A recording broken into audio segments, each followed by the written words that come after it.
Bonjour, très chers compatriotes. Ezaliwa bino Pierre Mike Mulowai. Le luto kende kulobe la situation ya République démocratique du Congo. Makambo ezoleka na kati ya République démocratique du Congo pe libanda ya République démocratique du Congo. Congo na yo, Congo nanga, Congo ya biso nyonso ba Congolais. Sans tarder to kende na lombangu. Là, la première des choses, la situation, il y a beaucoup de choses qu'on va parler et ce sont des choses vraiment très intéressantes. Parce que ça fait longtemps que je mais la situation, il y a Constant Mutamba, le ministre de justice ou ministre de la justice et garde des Sceaux contre le procureur de la Cour de cassation. Là, on va décortiquer. Mais oui, là, c'est là où la connaissance des choses va sortir. Écoutez, quand on parle dans l'Assemblée nationale, j'ai vu des juristes, il y a, je ne sais pas si c'est sur 500 personnes qui sont là. Les juristes, je ne sais pas s'il y en a, si c'est 300. 300 juristes. Mais je ne vois rien ne sort là. Rien. Mais c'est très grave. Et gravissime. C'est très grave. Mais oui, on va en parler. Et donc, depuis la situation, on va parler sur la situation de Alexis Cissaro. La comédie dont Alexis Cissaro est en train de faire. Alexis Cissaro, macadam, ou enrobé, ou enrobé. Alexis Cissaro là, mais ils sont en train de faire de la comédie, je vous dis. Ça, c'est dans un domaine de route, spécialiste en route, Pierre Mike Mulowai, qui vous l'a dit. Togoya na belili. Aizate ke wo so neni togoya na belili na laksabino, bokende bomona na ebisa pebino, ba faute grave. Mbongo jeté à la poubelle. Et c'est ça. Mbongo jeté à la poubelle. On va parler aussi Makamboya gouverneur. Monsieur le gouverneur, il vient, il parle et tout ça pour la situation des déchets et puis la situation des recyclage, déchetterie et tout ça, bon, ou décharge. Déchetterie, c'est ça qu'on appelle décharge. Parce qu'il y a des décharge et tout ça. Et puis enfoncement aussi, il y a déchets. Enfoncement, il y a des déchets solides. Et puis, Kosokolape, Kishasa et tout ça.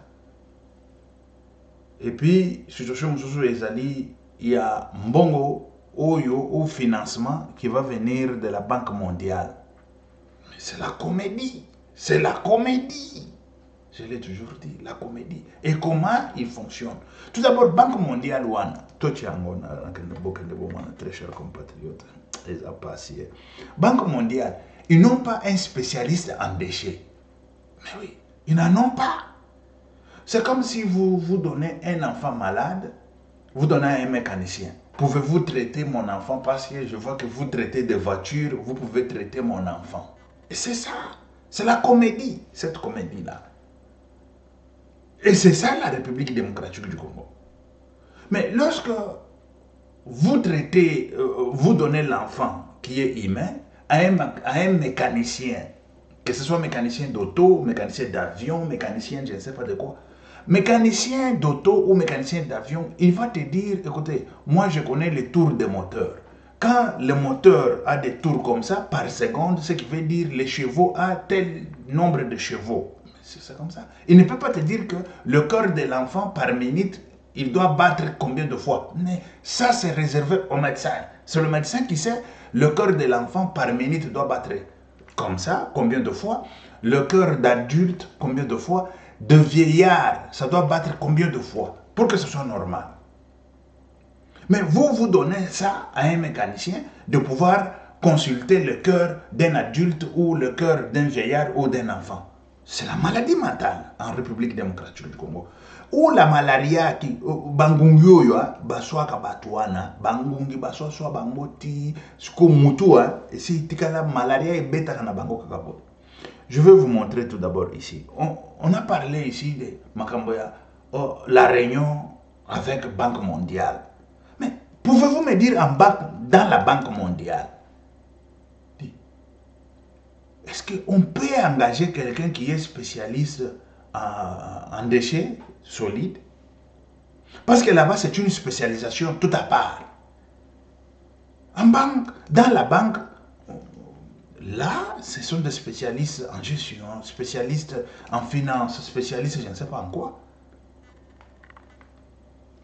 Regardez tout d'abord. C'est grave.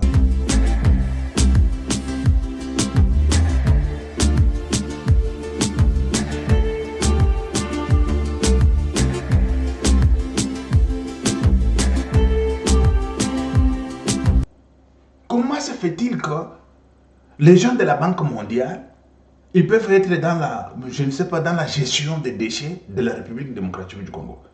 Et ils sont là, c'est pour financer, ils financent. Mais financement, c'est quoi? C'est un crédit. Et ça, il faut le dire. Parce que financement, c'est pas qu'on vient, on vous donne gratuitement un cadeau. Ça, je sais, c'est comme ça. C'est un crédit.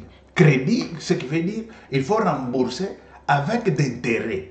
Mais je ne sais pas pendant combien de temps. Je pense que ça fonctionne ainsi. Un crédit. Ou c'est un don, ils doivent nous dire que non, c'est un don qu'ils ont donné en République démocratique du Congo pour déchets et tout ça. Même s'ils donnaient les dons pour déchets, mais ils ne sont pas experts en déchets, en déchetterie. Ils ne sont pas. Ils ne le sont pas. Parce qu'ils ont fait des comédies là-bas. Moi-même, je suis resté bouche bée.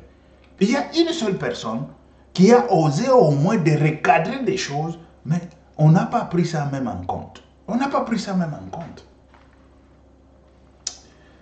C'est très grave, très chers compatriotes. Je veux revenir sur tout ça parce qu'il y a beaucoup de choses que je vais parler.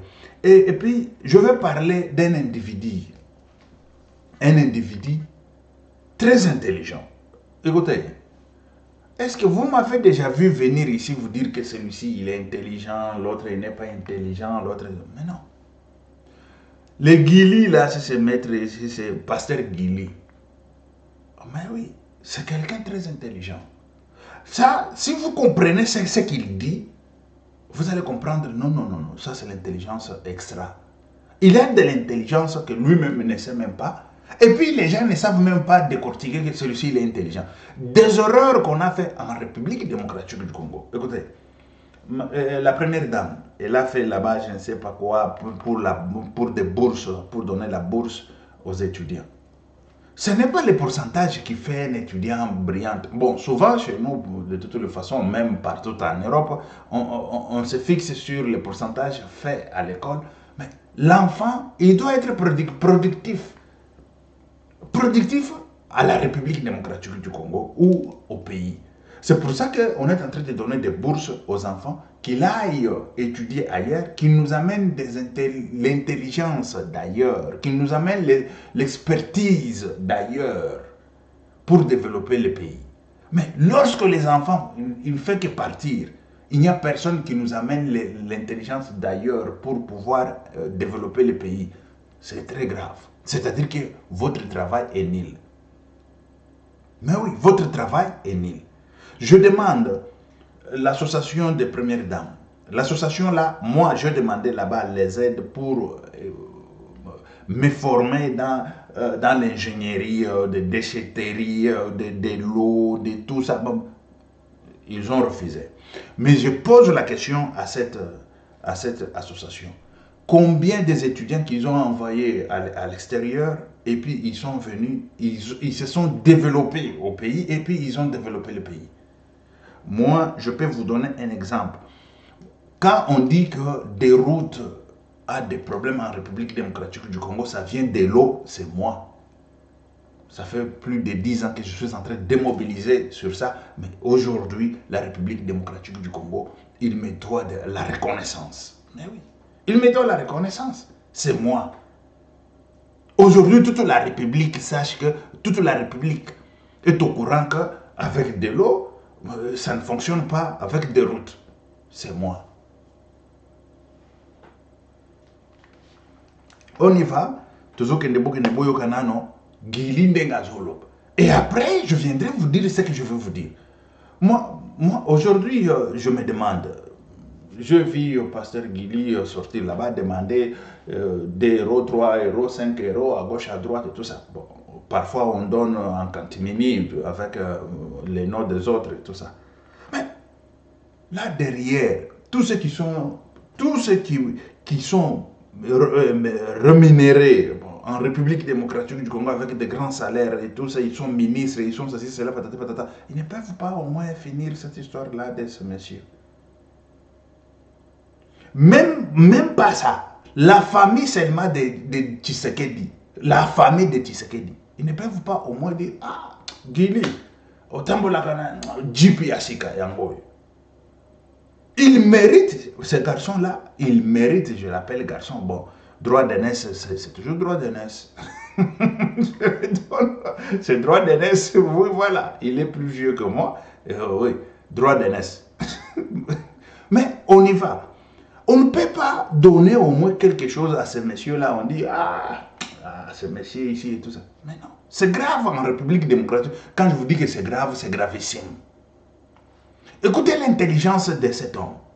Et quand on parle de l'intelligence, lui, il dit, on se fixe sur des mérites. Ce n'est pas sur le tribalisme. Parce que les gens aujourd'hui, ils disent, non, c'est sur le tribalisme parce que Félix, il dit, non. Si quelqu'un mérite, parce qu'il est de telle tribu, on ne peut pas le prendre parce qu'on va dire que c'est le tribalisme. Mais ça ne fonctionne pas. La tête, ça ne fonctionne pas bien. Il a commencé à énumérer les gens qui ont brillé sans que Félix soit au pouvoir, sans que tout ça. Il a énuméré. Mais ça, vous allez dire que ce sont les tribalismes. Mais non. Aujourd'hui, là, je viendrai vous parler sur la situation des routes. Comment est-ce qu'on est en train de jeter l'argent par la fenêtre? Ça, c'est la République démocratique du Congo. Est en train de jeter l'argent par la fenêtre. On n'a pas de route. Ce que moi, je regrette. Et je regrette amèrement est que Félix Antoine Tshisekedi Tshilombo, il va quitter le pouvoir, il ne va pas laisser même une seule route. Quand il sort, une année, 2 ans après, toutes les routes seront déchiquetées. Une année, 2 ans après, c'est fini.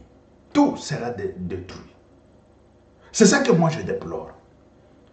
Il devrait laisser des routes, des infrastructures qui peuvent durer 30 ans. Il devrait.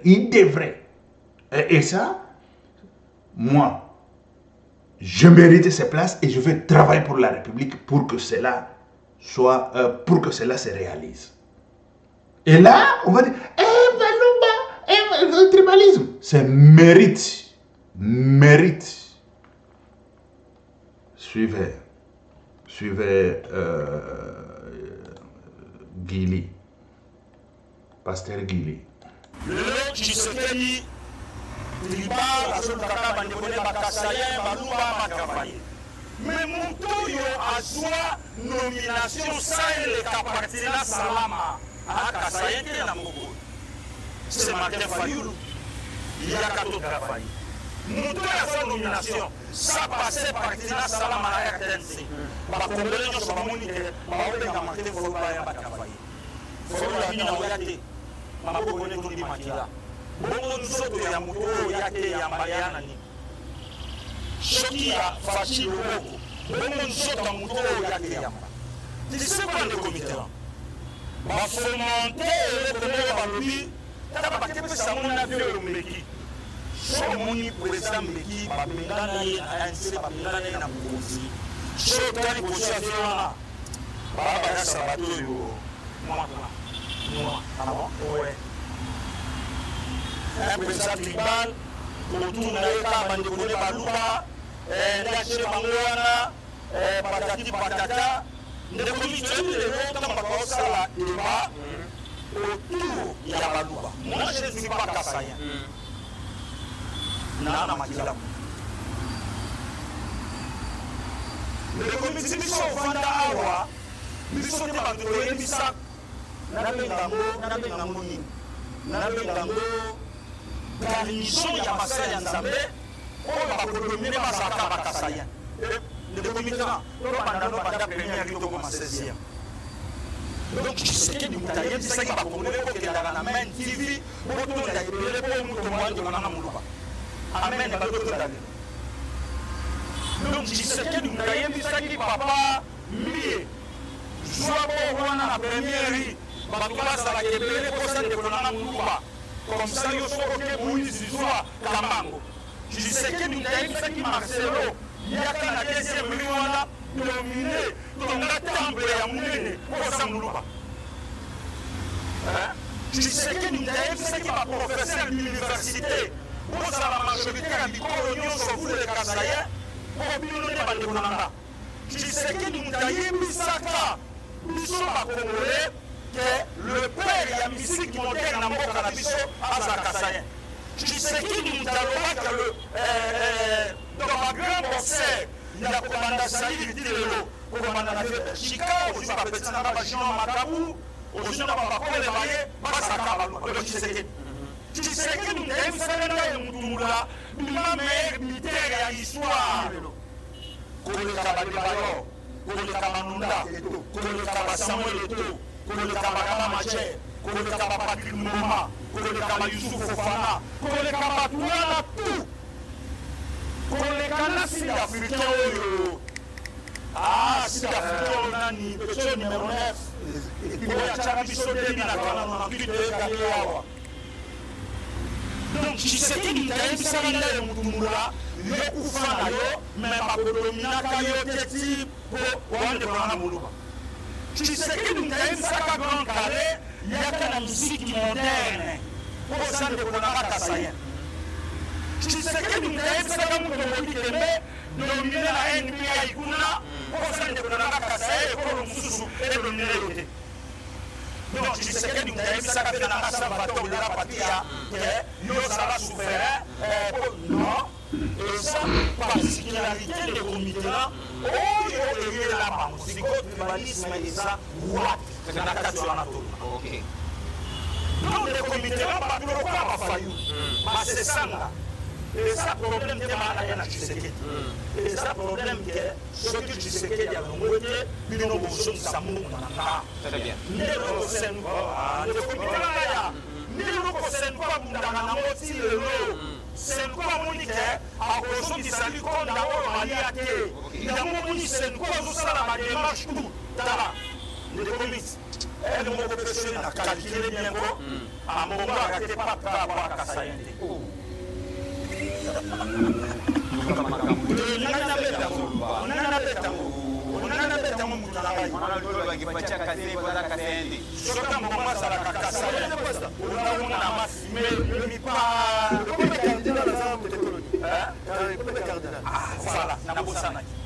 Le père, il y a une église catholique moderne de comité dans la Yalouba. Très bien. Il n'y a pas comme moi, Joseph Albert Maloula. Très bien. Alors, Joseph Mbeda. Et voilà, mon grand frère, Pasteur Guili. Mais oui, ce qu'il a dit est vrai. C'est mon grand frère. Hein? Mais oui, ce qu'il a dit est vrai. Est-ce que c'est ce qu'il a dit à tout ce qu'il a énuméré là? Mais non. Dieu, quand il donne, il donne. Il a donné à telle tribu de l'intelligence, il en a donné. Il a donné, par exemple, les gens de Bandung. Ils sont très intelligents à l'école. Mais l'intelligence de l'école, ce n'est pas comparable avec l'intelligence dans la vie pratique. Parce que dans la vie pratique, il faut synchroniser des choses. Si tu ne sais pas synchroniser des choses, même si tu as de l'intelligence sur le plan, je dirais, scolaire ou universitaire, tu ne sais pas synchroniser des choses, comment organiser des choses, tu vas toujours échouer. Ça, c'est clair. Ça, c'est très clair. Lorsque les gens, il y a un peuple comme ça, qui est intelligent à l'école, intelligent à l'université, tout ça, mais il y a un autre peuple, peut-être il n'est pas intelligent à l'école, mais il sait comment organiser des choses et tout ça. C'est la particularité que Dieu donne à ces gens-là. Et c'est ça que vous allez trouver même au Grand Katanga là. Les problèmes avec les Balouba, c'est toujours comment? Parce qu'un Moulouba, quand il touche quelque chose, ça évolue, ça va de l'avant.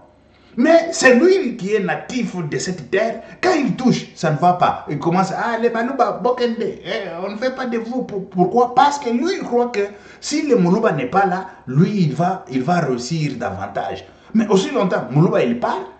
Parce que ça s'est déjà produit plusieurs fois. Les Balouba sont partis chez eux et tout ça. Ils sont restés là-bas avec des maisons, avec tout ça. Ils ne sont pas allés nulle part. Ça, c'est clair. Et puis, il y a les autres qui le disent publiquement. Parce qu'il est temps aujourd'hui de pouvoir dire des choses telles que ça y est. Tel que ça y est. Si je vois quelqu'un qui est médecin, moi je vais dire non, parce qu'il est médecin, jaloux et tout ça. Mais non, il est médecin, il est médecin. Il faut le féliciter. Mais voilà, quand quelqu'un réussit, il a réussi. Voilà, il a réussi, il a réussi. Il faut le féliciter. Mais non, non, toujours moi, toujours toi. Toi, tu n'arrives pas. Toi, tu n'arrives pas à exceller. Tu n'arrives pas à faire des choses comme il faut. Non, il faut toujours moi. C'est ce que je suis en train de dire aujourd'hui. Les histoires des routes. Pas seulement des routes. Parce que je ne sais pas, le gouverneur, s'il est Moulouba, s'il est qui, je ne sais pas. Mais ce sont des comédies. Il fait des comédies. Ce sont des comédies. Et voilà. Je vais vous mettre des comédies, vous allez voir des comédies. Et Cicero. On sait déjà que Cicero, c'est un Tutsi. Aussi longtemps, on nous a toujours présenté que les Tutsis, ils sont intelligents. C'est comme ça qu'on nous a toujours présenté. Mais à ma grande surprise, les Tutsis que moi je fais face sur des études, bon, des études, ce n'est pas que je suis allé apprendre, je ne sais pas quoi. Non, Félix, il a dit, il faut aller apprendre pas la criminologie, je ne sais pas quoi. Non, technique. Nous sommes allés apprendre la technique. Mais je vois des choses impossibles là-bas. Je vois des comédies. Et ces comédies-là, il faut quelqu'un pour redresser ces comédies. Mais quand on veut me nommer, il travaille avec les Balouba et tout ça. Ça ne fonctionne pas ici. Vous ne savez pas combien d'argent qu'on a jeté à la poubelle. Combien d'argent qu'on a jeté par la fenêtre pour pouvoir nommer ces gens tels que je vous l'ai dit. Je vais vous mettre aujourd'hui des vidéos, vous allez voir, ce n'est pas des vidéos. Comment une route qui est nationale, une route qui est, j'appellerais même internationale, c'est une route nationale qui a la capacité de route secondaire. Et puis, vous allez vous demander comment est-ce que des routes ici, ça ne s'entraîne pas dans 2 ans, 3 ans, c'est déchiqueté. Oh, mais non, aujourd'hui, je veux paralyser ce travail-là. Si ce travail-là continue, avant même la nomination, il faut encore d'autres choses, il faut encore d'autres budgets pour pouvoir seconder ce travail-là. Sinon, tout c'est jeté à la poubelle. Tout l'argent qu'on a mis dans cette route-là, c'est jeté à la poubelle. Je commence avec ça pour finir avec celui des gouverneurs. C'est très grave. On va chercher tout d'abord Cicero. Vous allez comprendre que c'est très grave en République démocratique du Congo, tel que les Chinois, ils viennent tromper le peuple congolais. Comment les Chinois ils peuvent venir tromper le peuple congolais? Tant que, bon, moi j'ai étudié en Espagne, bien sûr. Moi je ne veux pas parler des BTP et tout ça. Quand ils étudient, je ne sais pas quoi et tout ça. Mais ce que moi j'ai vu et ce qui se passe, c'est grave et gravissime. Des millions et des millions. On nous parle d'1 million par kilomètre. Par kilomètre. 1 million par kilomètre. Vous savez c'est combien de millions jetés à la poubelle? Attendez, très chers compatriotes, je vous cherche Cicero ici. Suivez.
Voilà, vous avez vu, c'est la route nationale.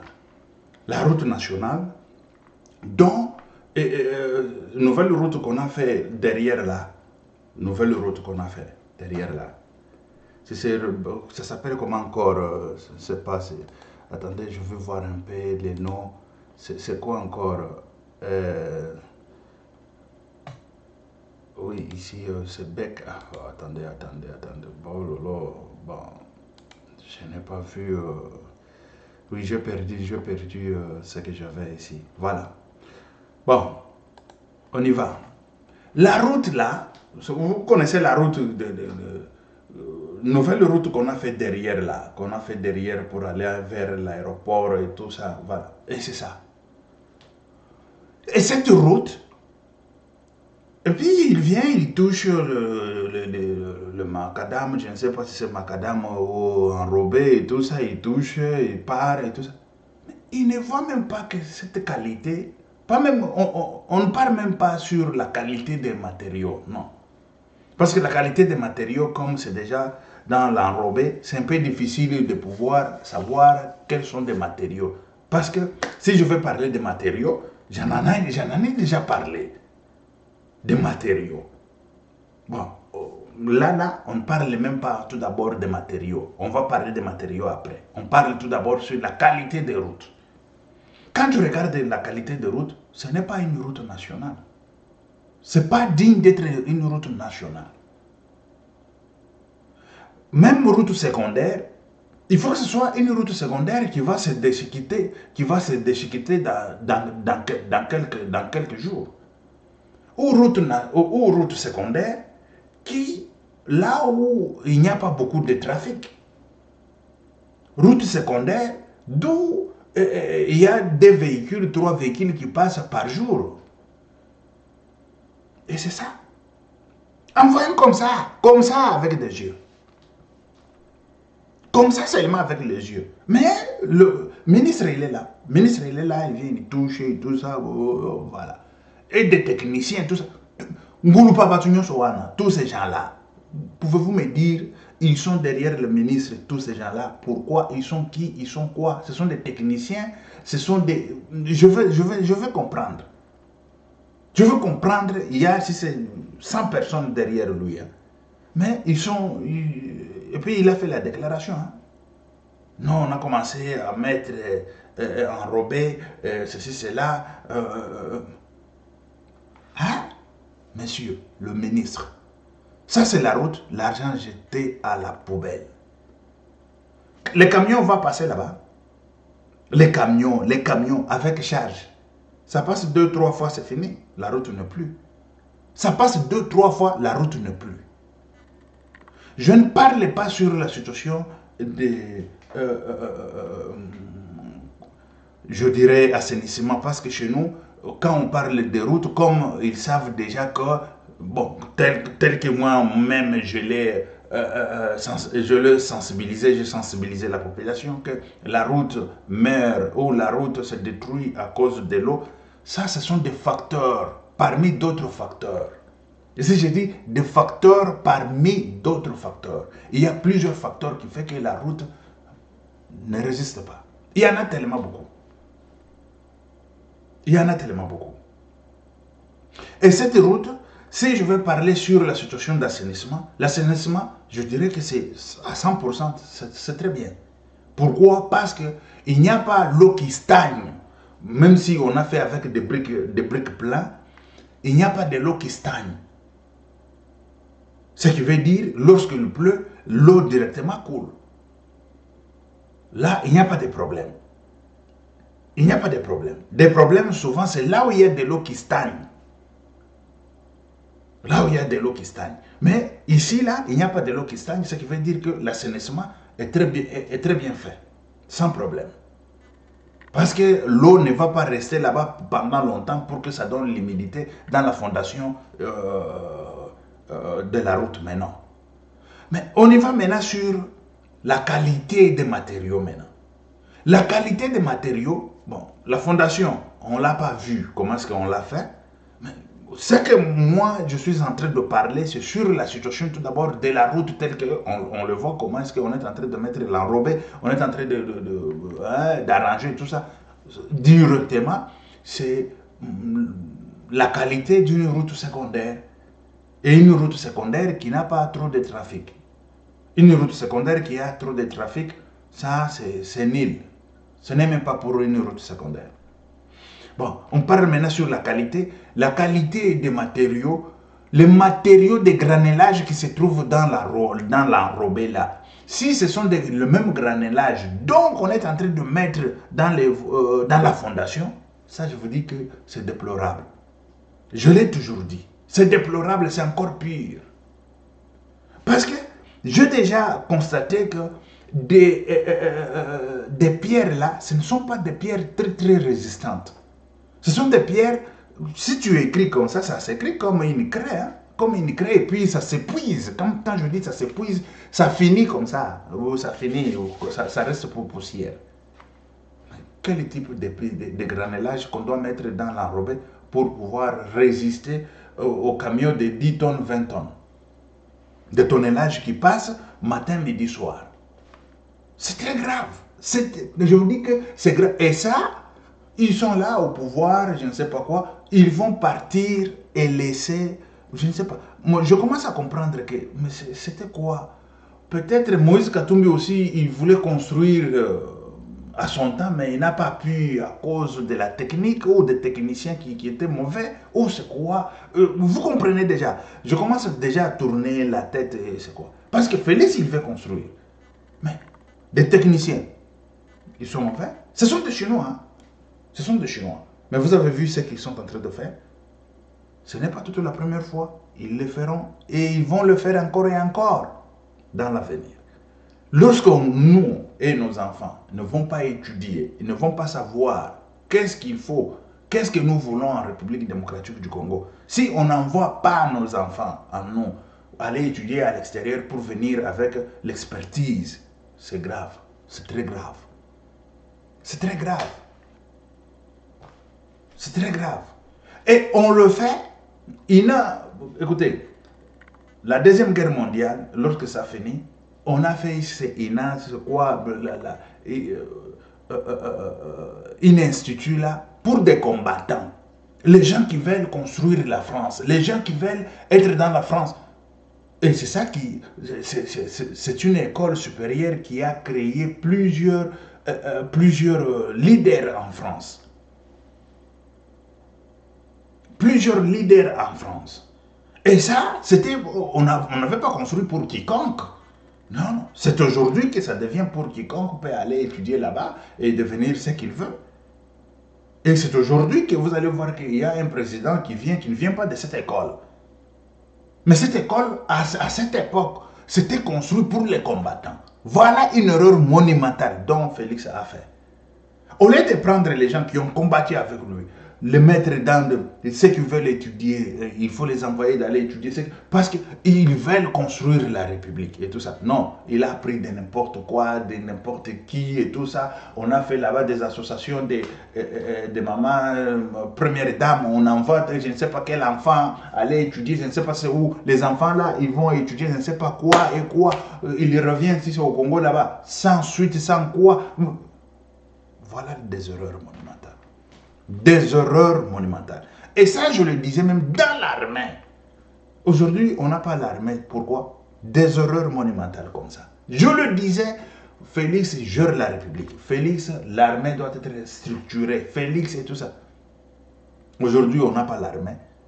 Et si la diplomatie ou la coopération internationale ou je ne sais pas quoi n'avait pas tenu, aujourd'hui, on allait parler de Félix au Congo maintenant.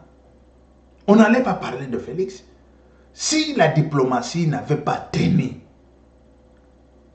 c'est parce qu'il avait bien travaillé sur le plan diplomatique, de la coopération internationale et relations internationales. Ils avaient très bien travaillé. Et si cela n'était pas le cas, pouvez-vous me dire quelle serait la situation de la République démocratique du Congo aujourd'hui, au moment où nous sommes en train de parler? Serait le Kabila, avec M23 déjà au pouvoir, depuis longtemps. Il serait déjà là-bas en train de voler, détruire la République comme ils l'ont fait dans le passé pendant 18 ans. Comme ils l'ont fait dans le passé pendant 18 ans. Ce sont des erreurs monumentales qu'il ne faut jamais que ça se répète. Et je vous ai dit que je veux faire des livres. Ce sont des livres que je veux faire. Le côté positif de Félix et le côté négatif de Félix. Et pour que cela ne se reproduise jamais encore en République démocratique du Congo. C'est confiance et tout ça donné à un bandit criminel comme Kabila. Mais oui. Kabila, il est parti. Ce n'était pas parce que, non, Félix, il était beau. Viens, Félix, prendre le pouvoir. Tel que les gens le disent dehors ici. Mais non. C'est parce qu'il y a eu la pression. La pression. Moi, j'ai passé mon enfance tout dans la politique. On voulait me tuer encore enfant. Très enfant. Quand je vous dis enfant, ce qui veut dire en moins de 14 ans, on allait finir avec moi. Parle mon camarade Tanzem. Donc Félix aujourd'hui, ce sont les gens qui veulent bien se saluer avec eux, être avec eux. Ce sont des erreurs monumentales. Et des erreurs monumentales comme ça, il ne faut pas que ça se reproduise encore en République démocratique du Congo. Ça ne peut plus se reproduire. Ça ne peut plus se reproduire. Parce que ça ne fait pas avancer la République. Ça ne fait pas avancer la République. Et voilà. Je laisse ça. Je veux parler sur la situation du gouverneur. Et après, je parle sur la situation de Mutamba. Le ministre Mutamba. Et voilà. On y va sur la situation des gouverneurs. On parle ici des banques mondiales. Je vous ai proposé l'histoire des banques mondiales, mais suivez le gouverneur. Le gouverneur, il parle des choses que lui-même ne comprend même pas. Il vous parle des points zéro. Point zéro, c'est quoi? Vous voyez, quand tu triches, tu commences à tricher des choses que toi-même tu ne sais même pas c'est quoi. Tu es en train de tricher quoi? Dis, tu dois coopérer avec les gens comme moi là. Cabinet, ça ici. Pouvez-vous me montrer tout d'abord votre quoi, je ne sais pas quoi, laboratoire? Vous n'avez ni laboratoire, ni quoi. C'est ça le pays. Sans laboratoire hein, de l'État, mais ils travaillent comment? L'assainissement là, ils nous parlent de déchets solides. Ils les font comment? Les chimies, ils les font comment? C'est très grave. Suivez tout d'abord ce monsieur. Que le point zéro de l'activité de l'assainissement, de gestion de déchets aussi, de maladie, le point zéro était justement focalisé sur la récupération du site de base. Parce que le site a été disponible. Donc, nous sommes inscrits dans cette démarche-là, nous sommes battus contre le CPE, la APDR, et les reformes du à ce jour, nous avons assisté au 250 milliards de reformes du PNL. Donc, c'est vraiment un effort gouvernement. Voilà. Quand je parle des points zéro, ce n'est pas les points zéro comme qu'il est en train de parler là. Moi, je ne comprends même pas de quoi il s'agit, de quoi... Point zéro, c'est... pas chaque pays, chaque endroit, parce que dans un pays, il y a plusieurs endroits. Chaque endroit a ce qu'on appelle la position d'altitude par rapport à la mer. Et ça, vous allez trouver, surtout dans des pays là où il neige beaucoup, ils savent déjà. Ils savent que non, notre ville se trouve à 1500 mètres d'altitude. Quand on parle de 1500 mètres d'altitude par rapport à la mer. Et ils savent que cette ville est à 1500 mètres d'altitude et l'autre ville là-bas est à, par exemple, 500 mètres d'altitude. Quand il neige, ce qui veut dire la ville qui se trouve à 500 mètres d'altitude par rapport à la mer, il n'y aura pas beaucoup de neige. Il n'y en aura pas beaucoup. Mais la ville qui se trouve à 1500 mètres d'altitude, il y aura tellement beaucoup de neige. Bon, à Kinshasa, quand on vous parle parce que je ne veux pas parler de l'altitude par rapport à la mer de la République démocratique du Congo, parce que la République démocratique du Congo est tellement géant. Vous comprenez, est tellement géant. Mais je parle par rapport à Kinshasa. Quand on parle par rapport à Kinshasa, on ne prend pas le point zéro sur, je dirais, par rapport à la mer. Mais non. On le prend par rapport au fleuve. Mais c'est ça. On le prend par rapport au fleuve. Parce que c'est le fleuve qui caractérise au moins presque, je dis ici, presque le point zéro. Mais ce n'est pas du tout le point zéro par rapport à la mer. Mais lui, il vient, il vous parle de point zéro, c'est quoi? Parce que quand on parle de point zéro, on vous parle, par exemple, par rapport au ravin.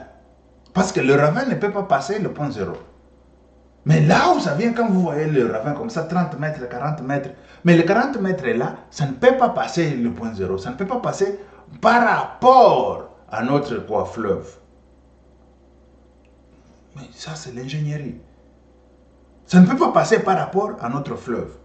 Parce que c'est notre fleuve qui prend presque le point zéro, presque je dis, pour arriver maintenant au point zéro qui est la mer, là où on jette dans la mer. Mais généralement, c'est ça que je veux regarder tout d'abord par rapport à la mer RDC. Altitude de la RDC.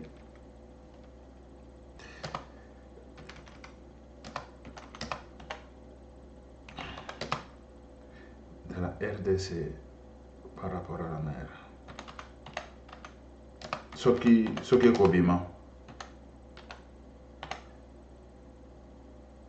Ce qui est Kobima, on verra un peu si ça va sortir. C'est combien? La République démocratique du Congo a une façade maritime limitée à 37 km sur l'océan Atlantique. Son altitude varie considérablement de 0 au niveau de l'océan. Voilà. Bozoka, 0 au niveau de l'océan Atlantique. À 5000, voilà, nous sommes à 5109 mètres. On monte Stani. C'est-à-dire que on monte Stani, nous sommes à 5100 mètres d'altitude. Vous comprenez? Voilà, on monte. Mais de toutes les façons, la République démocratique du Congo est géant. Tel que je vous ai dit, est tellement géant. C'est ça même qu'on dit ici, est tellement grand, on ne peut pas du tout, voilà. Au point culminant, des zones côtières sont généralement basses, avec des altitudes entre 0 et quelques centimes de mètre. Voilà. C'est-à-dire que nous sommes très bas. Oh, très bas même. On parle de 0 et quelques centimes. C'est ça le point 0 que j'ai toujours dit, le point 0 yango. Mais dès qu'on a vu ça, le point 0 si vous allez à Matadi, pas à Matadi, Boma et tout ça, c'est ça point 0. Si vous allez à Boma, c'est ça point 0. Ici, on parle déjà que c'est déjà 0 avec quelques centimètres seulement. Mais il y a des pays où déjà avec 10 mètres, 15 mètres, 100 mètres et tout ça. Mais on parle des montagnes, déjà 5000, les montagnes qu'on a citées là, 5109 mètres d'altitude. Ça dépend des liés à l'autre. Et ça joue beaucoup sur la situation des ravins. Ça joue tellement beaucoup. Parce que le ravin, quand ça se détruit, quand ça se casse, parce que le ravin va arriver au point zéro, parce que ça ne peut pas dépasser point zéro. Si ça dépasse point zéro, ça devient autre chose. Ça devient le puits perdu. Le puits perdu, là, il faut savoir maintenant étudier qu'est-ce qui fait que ce puits perdu puisse... parce qu'il y a des puits, oui, il y a des puits qui se font aussi comme ça. Un puits comme ça qui tombe, et puis vous vous dites, mais c'est quoi? Qu'est-ce qui s'est passé là? Voilà, il y a un puits. Mais quand on parle de ravins, on ne parle pas de puits. Là, on parle de point zéro. Mais le monsieur, dans les déchets d'urbanisation, il vous parle de point zéro. Je ne comprends même pas c'est quoi. N'invitez ceux qui nous expliqué bien, bah, tu vas comprendre. Nimi, pour y avoir azo tricher, biloko azo y avoir mon coup. Azo tricher aux autres point zéro dans les déchets, c'est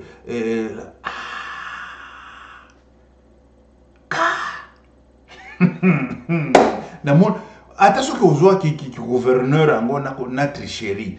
Toi, tu crois que tout on triche? On triche pas tout.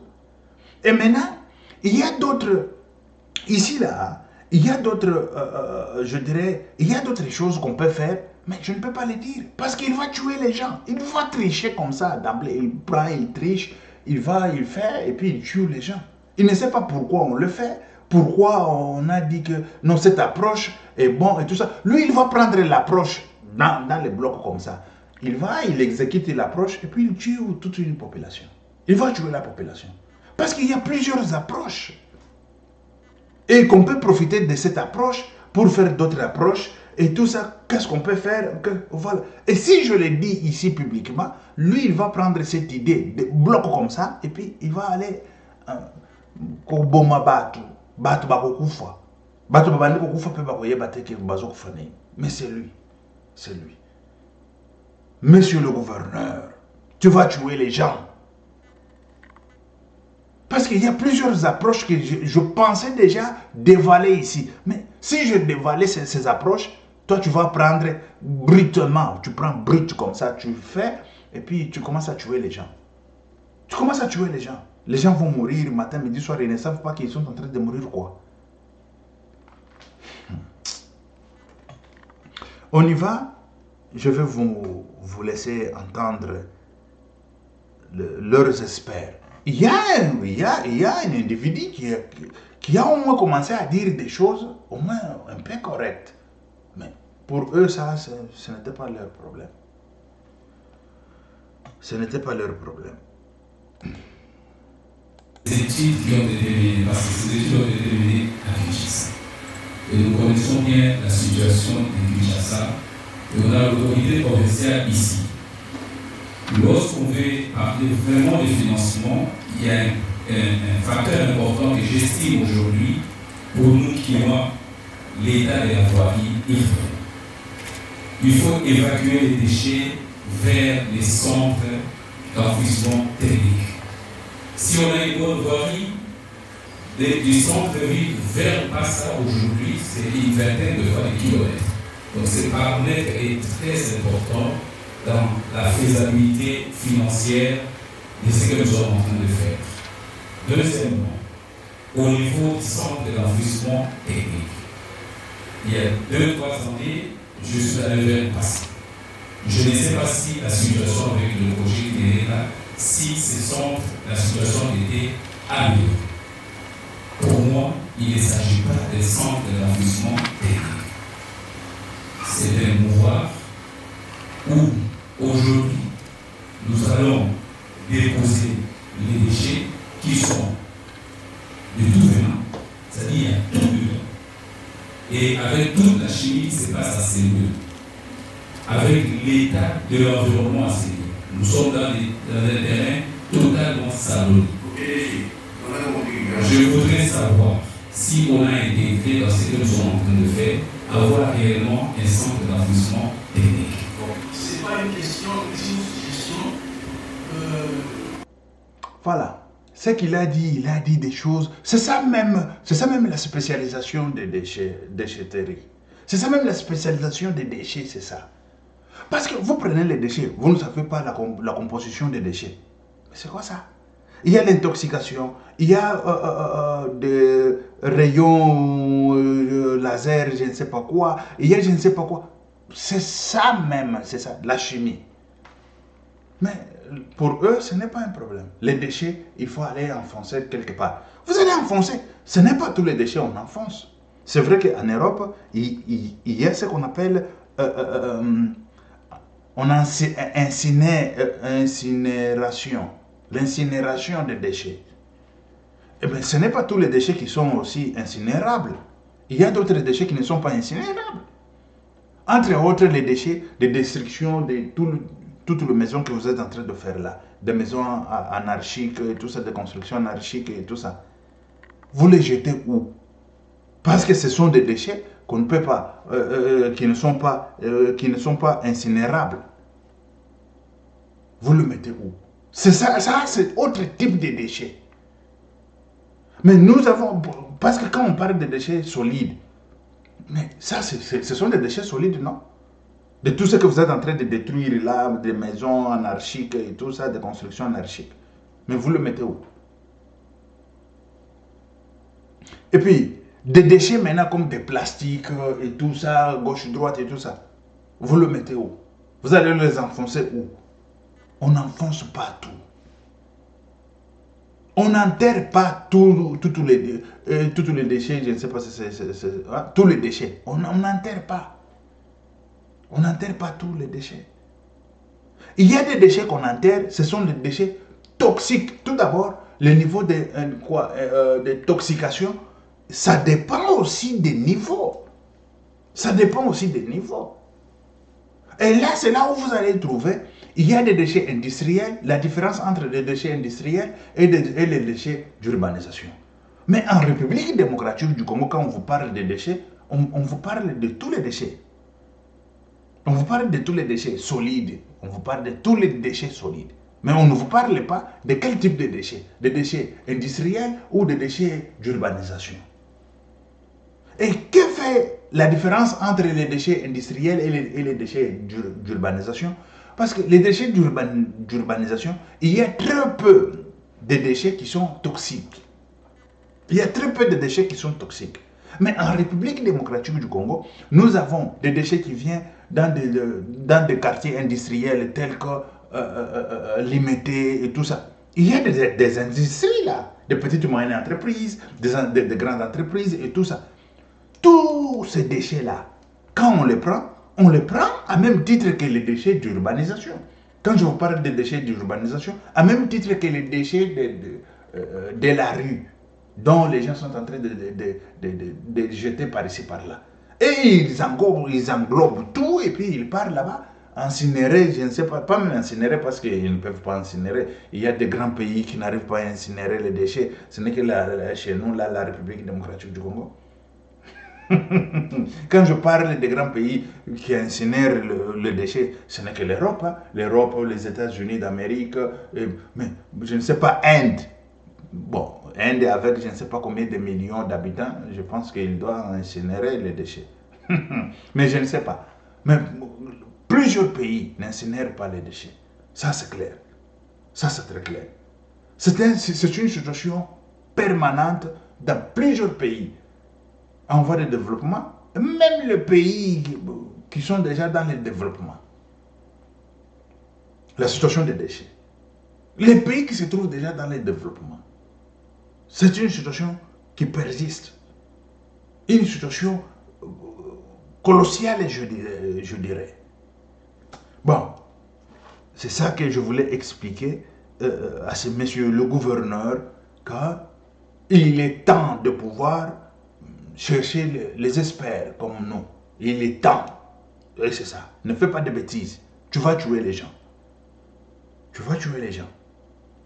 Il y a d'autres approches telles que je l'ai dit ici. Je ne veux pas les dire parce que toi, comme tu es tricheur, tu es un vrai tricheur. Tu vas prendre des blocs comme ça, tu vas tuer la population.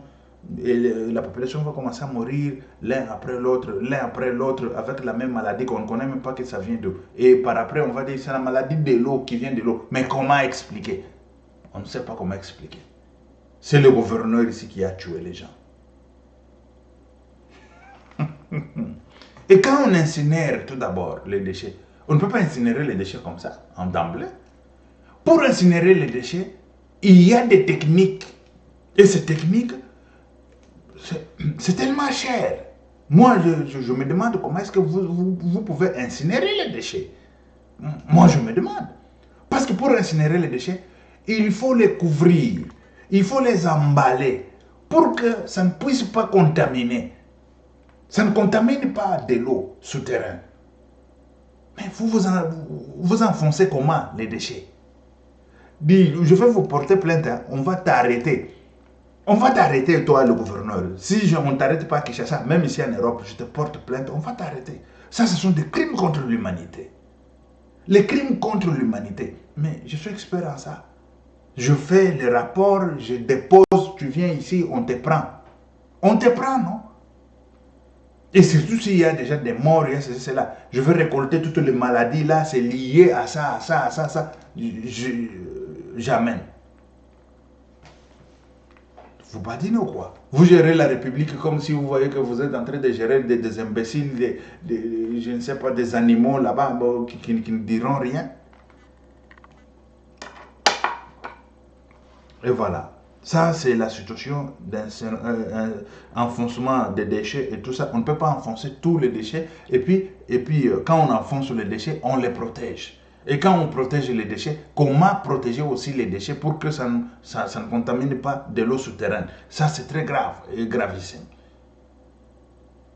Quand on ne sait pas gérer les déchets, gérer seulement les déchets comme ça, c'est enfoncer les déchets. C'est là où on va enfoncer les déchets d'une façon correcte. Et comment? C'est comment l'histoire? Voilà. Et je suis sûr, l'argent qui va sortir à la Banque mondiale, ils ne vont même pas bien gérer. Ils vont tout bousiller. Ça, c'est clair. Ils vont bousiller, ils vont manger cet argent. C'est ça qu'ils cherchent. Parce qu'ils ne savent même pas de quoi il s'agit, des déchets, de quoi, comment et tout ça. Mais comment expliquer? Comment expliquer ça? On y va. On va finir avec la situation de Constant Mutamba. Constant Mutamba bafundiye. Bon, c'est pas que bafundiye. Le procureur de Cour de cassation a demandé à l'Assemblée nationale de pouvoir lever les immunités de Constant Mutamba pour pouvoir les traduire ou les juger, je dirais, la poursuite. Voilà. Et il y a quelques révélations qui viennent de sortir. Et cette révélation, ce n'est pas aussi petit, hein. Ce n'est pas aussi une petite révélation. Écoutez, dans cette révélation, qu'est-ce qu'on a dit? Je vais vous laisser entendre l'histoire de Constant Mutamba et après, on va analyser. Du ministère de la Justice et garde dessous, entouré d'une foule d'autres. Le ministre Constant Mutamba a déclaré: je les veulent m'arrêter, mais avant de m'arrêter, ils vont arrêter les peuples congolais. Dites-leur que le ministre apporte qu'il a demandé sur l'argent de tous les parquets qu'il gère. Depuis février, j'ai écrit à l'inspecteur général des finances, à la Cour des comptes. J'attends d'abord cet audit-là pour que je donne l'injonction parce qu'ils ont volé tout cet argent. J'attends le rapport d'enquête que j'ai demandé à la CNRF, à l'IGF, à la Cour des comptes, à l'ANER, sur la corruption dans les dossiers qu'ils ont gérés, sur l'acquisition de leur maison ici à Bruxelles. Nous allons dénoncer tous leurs enfants qui sont dans la magistrature. La magistrature est devenue leur maison. Les concours qu'ils avaient organisés étaient un leurre. Nous avons le nom, ils ont cherché la guerre, ils l'auront, ils vont la vivre, rester debout, la révolution judiciaire commence. C'est un dossier tribalo-ethnique, continue-t-il. Certaines personnes tribalistes se sont retrouvées dans leur salon pour me déstabiliser, pour déstabiliser le président. je ne les parvenais pas. Actuellement, je prends des mesures contre le procureur général de la Cour de cassation. Restez debout. Dites-leur, hier j'avais senti l'odeur du détournement. Aujourd'hui, je vois les détournements. J'attends qu'on lève mes immunités. L'histoire va dire son dernier mot. Ce dernier mot ne sera pas dit à Paris, ni à Bruxelles, ni en Chine. Il sera dit ici. Ce n'est pas Constant Moutamba qui cherche. Il cherche le président de la République, Fatou Béton. Dites au procureur de la Cour de cassation que le ministre de la Justice n'a pas peur de la prison. Comme ils se sont racontés dans la clinique des cabilistes, un groupe de mafieux pour m'humilier, pour nuire à ma réputation.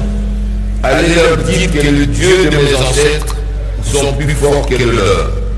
Je n'ai pas peur de la prison. Je suis prêt. Je suis venu les affronter. Je suis au palais de justice. Dites-leur aussi que j'attends qu'ils justifient tous ses biens. J'attends que les enquêtes contre lui s'achèvent. Une personne qui fait l'objet d'enquête ne peut pas initier une action contre le ministre de la Justice. C'est une faute disciplinaire grave. Je vais tirer toutes les conséquences des droits. Il a commencé à inviter le secrétaire général de la Justice et le directeur pénitentiaire. Je leur dit de ne pas y aller. Il a traité la première ministre de Karaba sorcière. 2. Qualification légale de fait. Dans leur relation avec le droit, les faits paraissent constituer des incriminations d'outrage envers les membres du gouvernement, de cours des tribunaux et les officiers du ministère public, des provocations, incitations et des manquements vers l'autorité publique, des injures publiques et des menaces d'attentats contre l'intégrité physique prévues et réprimées respectivement par l'article 136. Voilà. Cette situation, c'est une situation très critique. Parce que ici, ils allaient bêta, na bêta yo. Et là, je vais décortiquer la situation telle qu'elle est. Ici, on parle, moi, je ne viens pas justifier quiconque, qui que ce soit ici, oh, il a justifié celui-ci, il a... Mais non, moi, je parle des choses telles que ça y est, telles que ça doit être. Constant Moutamba, ici, on parle de détournement des fonds publics de 39 millions de dollars américains, mais on nous a parlé que l'argent se trouve encore dans la banque, dans les comptes. Il y a au moins la disparition de 19 millions de dollars américains.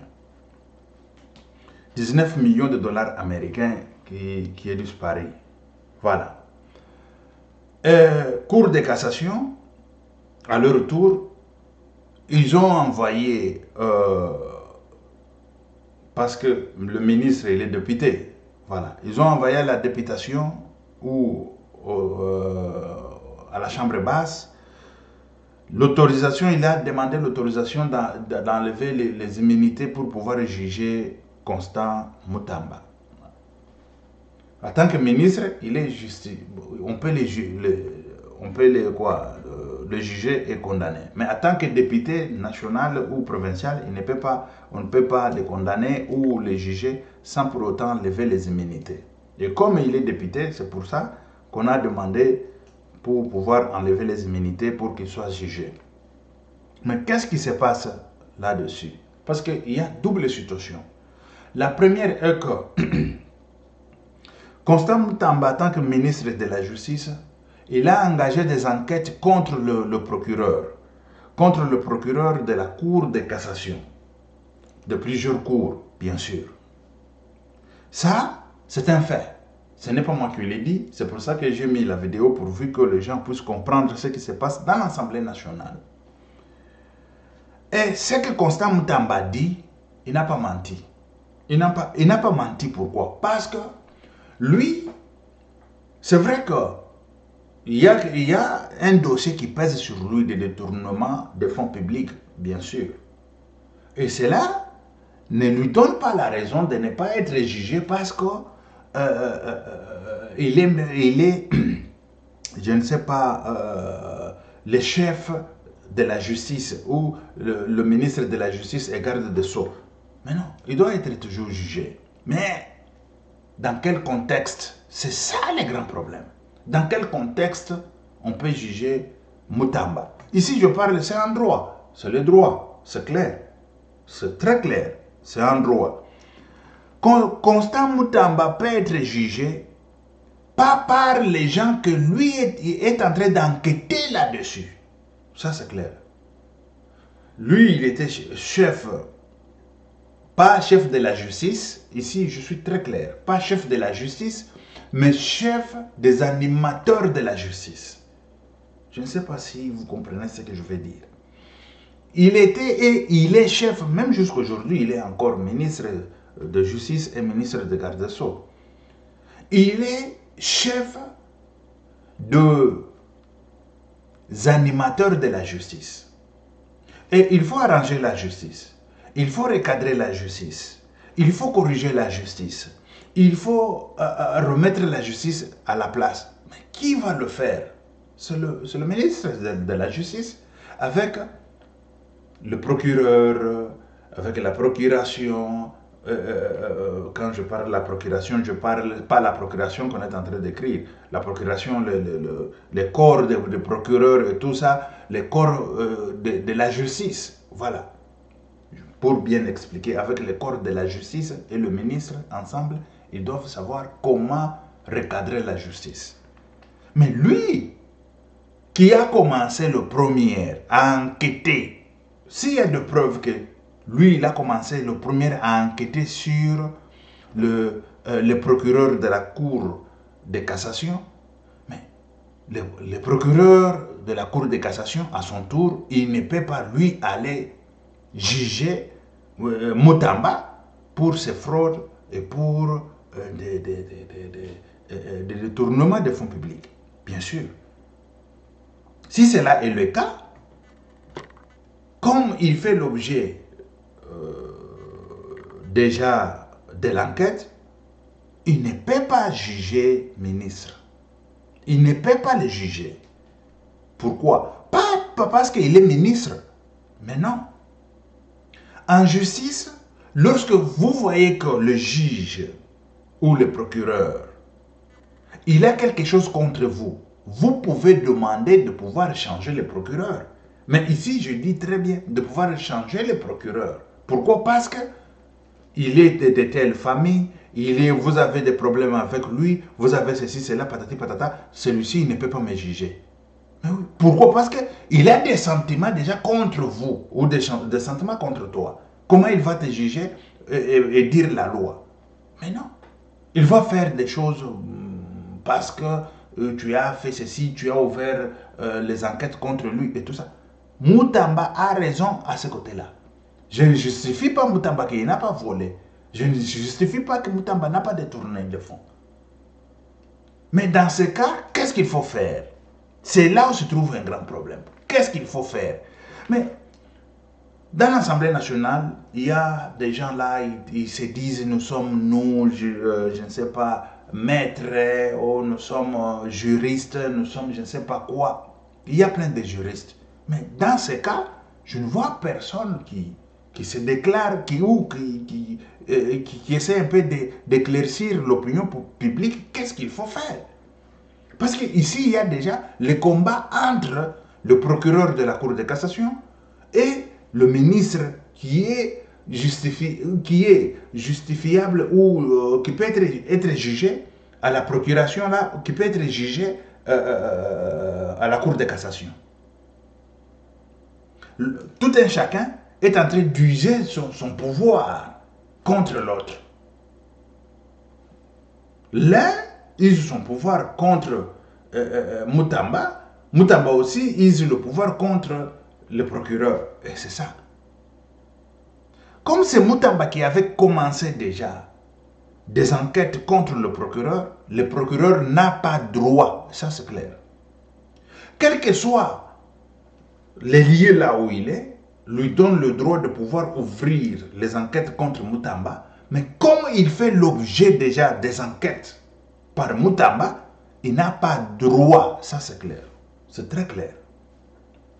Il n'a pas droit d'ouvrir l'enquête contre le ministre de la Justice. Il n'en a pas. Ça, c'est un. Qu'est-ce qu'il faut faire là-dessus? Moutamba, il doit directement, parce que ça va amener dans des troubles, je ne sais pas, troubles de la justice et tout ça. Moutamba, il doit suspendre, il doit signer les décrets directement. Il suspend tous ces gens-là. Tous ceux qui sont déjà sous, dans la liste des enquêtes. Tout ce qui fait l'objet de l'enquête pour la corruption, parce qu'il a parlé de la corruption, de la justice, il a parlé qu'il a déjà écrit à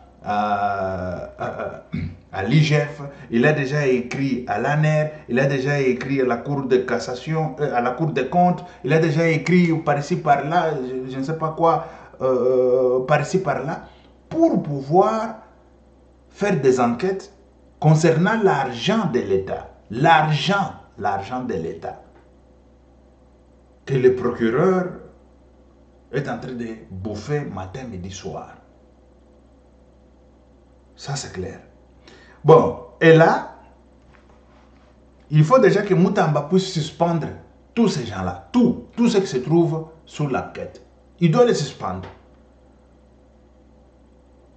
Et quand il suspend tous ces gens-là, les gens qui vont le remplacer, que ce soit temporairement, ça, je dis très bien temporairement. Pourquoi? Parce qu'ils sont encore sous l'enquête. Ils ne sont pas encore sous... Que ce soit qu'ils sont sous la justice et tout ça, ils ne sont pas encore condamnés. Ils sont toujours présumés innocents. Ils sont toujours présumés innocents, bien sûr. Mais pour le moment, on doit les écarter pour qu'il n'y ait pas les affrontements entre Moutamba, qui est le ministre de la Justice et le garde des Sceaux, et le procureur de la Cour de cassation, qui est habilité de juger le ministre en fonction ou même ex-ministre de la Justice. Ça, c'est clair. Et lorsque déjà Moutamba, en tant que ministre de la Justice, va suspendre le procureur, normalement, c'est le procureur qui devrait envoyer ça à la cour des... parce qu'aujourd'hui, là, chez nous, au Congo, quand on parle de la cour, la haute cour, qui est la cour constitutionnelle, là, on va, parce qu'on sait, c'est toujours comme ça. On sait que c'est les votes présidentiels, voilà la situation des votes présidentiels, la situation des votes des députés, quoi encore, juger premier ministre ou juger en cas de pénal, non? Juger premier ministre ou président de la République en cas de pénal. Mais non, la Cour constitutionnelle est là pour la situation comme celle-ci. Lorsque le ministre Moutamba, parce que Moutamba, il ne veut pas tout d'abord suivre tout ce que le procureur dit. Pourquoi? Parce qu'il est sous sanction, pas même sous sanction, j'allais dire que sous sanction, sous enquête. Il est sous enquête. Et comme il est sous enquête, il ne peut pas exercer son pouvoir contre le ministre. Ça, c'est clair. Mais ça, il faut déjà les suspendre momentanément en attendant des résultats. Pourvu qu'il y ait continuité de l'État, continuité de la justice à la Cour de cassation. Ça, c'est clair. Comme Moutamba, il a aussi sa situation, la Cour de cassation voit que Moutamba, il a détourné l'argent, qui est le ministre de la Justice et garde des Sceaux, et il faut qu'il y ait un autre procureur qui doit ouvrir les enquêtes contre Moutamba. Pas le procureur qui est sous les enquêtes de Moutamba. Celui-là, il ne peut pas juger Moutamba. Et ça ne peut pas se faire. Moutamba a raison. Et quand il dit qu'il va faire vouloir, hein, il va faire, ça s'appelle vouloir, non, vouloir, c'est droit. Il a raison. Il a tellement raison. Le procureur, il ne peut pas ouvrir sa petite bouche là contre Moutamba. Non, non. Ça, c'est le droit. C'est comme ça. Il ne peut pas. Il ne peut pas pour le moment. Il ne peut pas. Et pour qu'il y ait l'enquête contre déjà le Moutamba, le ministre, comme on a déjà levé les immunités dans l'Assemblée nationale, C'est déjà élevé, ce n'est pas un problème. Mais pour qu'il soit jugé ou poursuivi, il faut déjà une autre nomination temporaire qui serait là pour pouvoir avoir un nouveau procureur ou de nouveaux procureurs. Je ne sais pas si c'est une bande là ou je ne sais pas comment. Voilà, tous ceux qui se trouvent dans cette liste-là, ils seront dehors, bien sûr, sous sanction. Eux, pas sous sanction, bon, on va les sanctionner, bien sûr. Ils seront au moins mis à l'écart, pourvu qu'ils laissent la place aux nouveaux procureurs temporaires, bien sûr, qui seront là pour pouvoir juger Moutamba. Ça, c'est clair. Quand eux, ils vont finir avec la justice, les procureurs, quand ils vont finir avec la justice et tout ça, s'il est innocent, il rentre dans ses fonctions et puis il commence à travailler sans problème. Ça, c'est très clair. C'est très clair. Si c'était le contraire, que c'était le procureur qui a lancé les enquêtes contre Moutamba, avant que Moutamba lance, lui, les enquêtes contre le procureur, ce serait toujours la même chose, mais à l'envers. Ce serait toujours la même chose, mais à l'envers. Serait que le procureur devrait continuer avec ses enquêtes contre le ministre, et le ministre ne pouvait en aucun cas lui sanctionner le procureur. Il ne pouvait pas. Ça, c'est très clair. Mais comme ça s'avère que c'est Moutamba qui a commencé le premier de poursuite ou de poursuite des enquêtes contre le procureur, lui, à son tour, il ne peut pas lancer le mandat pour arrêter Moutamba. Ça, c'est un désordre. C'est un désordre.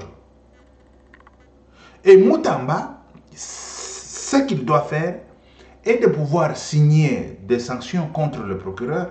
Et des sanctions, quand je dis sanctions,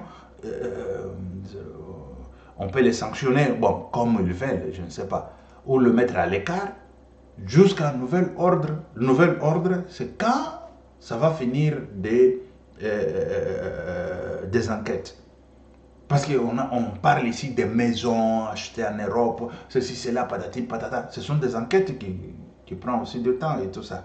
Et si tout ça, c'est déjà réuni, et il sera jugé. Voilà. Parce que Moutamba, il veut remettre la justice sur les rails. Ça, c'est clair. Et Moutamba, s'il signe déjà ça, il doit envoyer ça à la Cour constitutionnelle. Voilà, qu'il envoie à la Cour constitutionnelle. Parce que lui, le procureur, il va dire non, je ne peux pas aussi accepter ce que le ministre dit parce qu'il fait l'objet de l'enquête. Lui aussi, le ministre dit, le procureur, il fait l'objet de l'enquête. C'est lui qui va trancher, c'est la Cour constitutionnelle.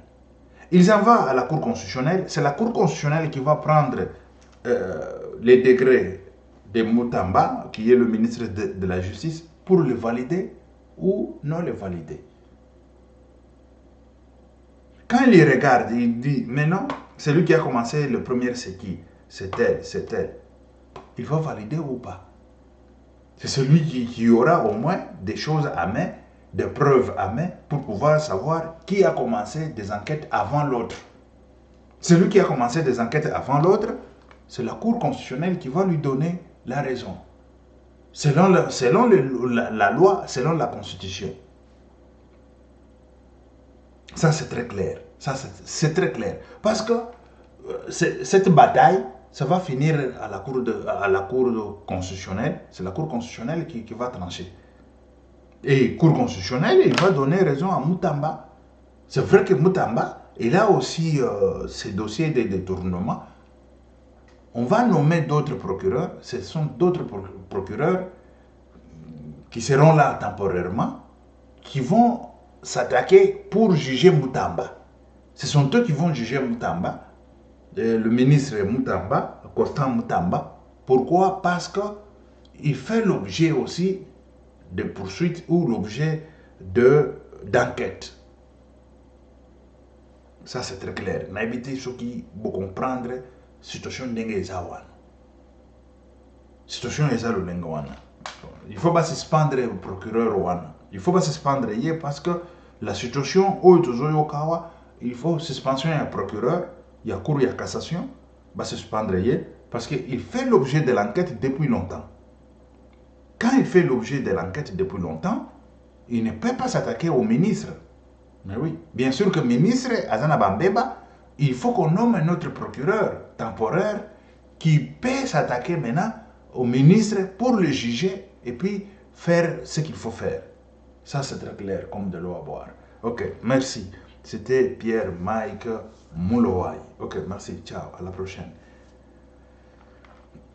Tout ça, moi,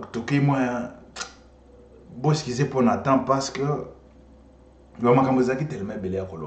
mais il faut toujours, il faut tout le bakango pour battre, parce qu'il ne pas comprendre la situation des Indiens. Tout le tout le bakango ba zrala la tête. Non, toujours le bas droit, toujours le bas la construction de la République, toujours le bas. Makambo ko sauver bateau vie. Makambo nyoso ya ba déchet toujours le bas. Ils ont pour sauver bateau vie. Ba inondation, ils ont ba côté wana. Ba ravin, ils ont ba makambo nyoso toujours le bas wana, ils ont pour sauver le peuple congolais vie. Ok, merci, ciao, à la prochaine. Que Dieu vous bénisse.